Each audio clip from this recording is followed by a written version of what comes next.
सुभद्रा कुमारी चौहान जी की कहानी गुलाब सिंह। कथावाचक निधि सहगल। दिन और तारीख की जरूरत नहीं। जब हम अमर अनंत की कहानी कहने चले हैं तब एक दिन और एक ही तारीख पकड़कर क्यों चले। उसके घर में पिता था, माँ थी, बहन थी। वह पूरे घर का दुलारा था। एक दिन की बात है, वह बीमार पड़ा।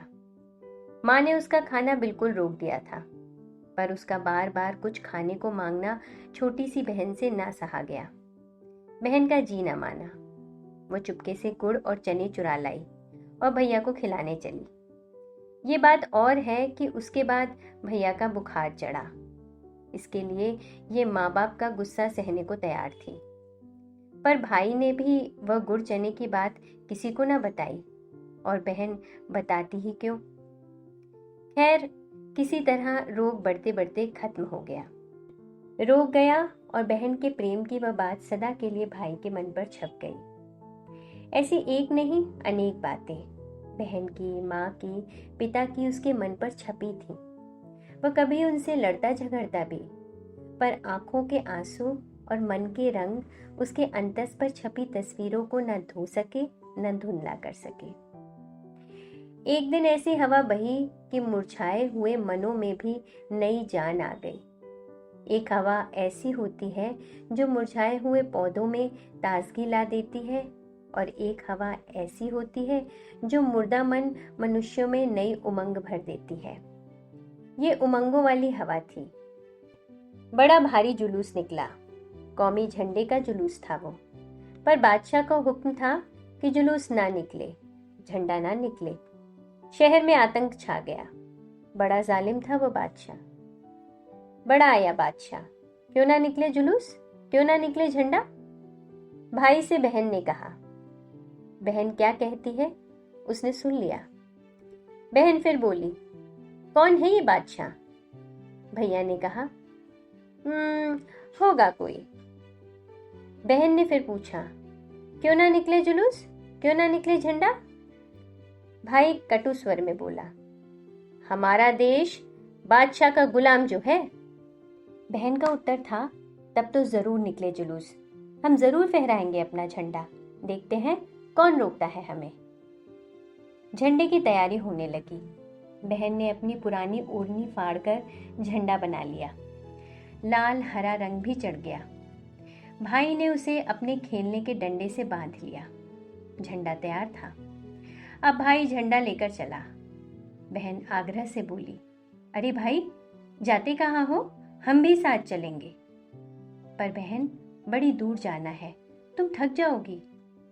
नहीं भैया, नहीं बहन, जुलूस कौन बनाएगा। तुम झंडा उठाना, हम जुलूस बनाकर पीछे चलेंगे। नहीं रानी, तुम जुलूस नहीं। तुम एक काम करो, हमें रोली का तिलक लगाकर विदा करो, जैसे राजकुमारी अपने भाई राजकुमार को विदा करती है। बहन ने खुशी की किलकारी के साथ ताली बजाई और दौड़कर थोड़ी सी रोली, थोड़े से चावल सजा लाई। थाली में एक दिया भी जल रहा था। भाई की आरती उतारनी थी। मुंह के चारों तरफ घूमती थाली एक आभा मंडल बनाने लगी। उसने देवी देवताओं के चित्रों में भी वैसा ही आभा मंडल देखा था। भाई के चारों तरफ वैसा ही आभा मंडल देखकर वो बहुत खुश हुई। बहन ने भाई के माथे पर तिलक लगाया, चावल बिखराए। तब भाई ने बहन के पैर छुए और विदा ली। बहन ने भाई के सिर पर हाथ फेरा और बलैयां ली। अब वह झंडा लेकर चला। बहन दरवाजे पर खड़ी देखती रह गई। कहानियों की राजकुमारियों की तरह विदा करती थी और देखती खड़ी रह जाती थी। दूर तक भाई के लहराते हुए झंडे को जाते हुए देखती रही वो। बहुत दूर जाने पर बादशाह के सिपाहियों ने झंडे वाले को रोका। वो ना रुका, नहीं रुका, और बादशाह के सिपाहियों ने गोली चला दी। वो गिरा, झंडा उसके हाथ में था। गोलियां चल जाने पर किसकी हिम्मत कि सड़क पर जाता और घायल को संभालता, पर बहन ने उसको गिरते देख लिया था। न जाने क्यों उसका दिल पहले से ही कुछ धक धक कर रहा था। वह दौड़ पड़ी, अकेली दौड़ती जा पहुंची। भाई खून से लथपथ पड़ा था। पुकारा, भैया। भाई के प्राण मानो ये अमृतवाणी सुनकर लौट पड़े। बोला, तू आई, ये झंडा ले। बहन ने झंडा ले लिया, पर भाई चला गया। बहन रोई, पर झंडा हाथ में लिए रही। बादशाह के सिपाही मानो गढ़ जीतकर चले गए थे। अब बहुत से लोग आए। अर्थी उठी। सामने भाई की बहन वही झंडा लिए चल रही थी। बादशाह का हुक्म था कि जुलूस नहीं निकलेगा, कौमी झंडा नहीं निकलेगा, पर जुलूस निकला, झंडा भी निकला। ये कहानी कहाँ की है, किसकी है, हम क्या बताएं।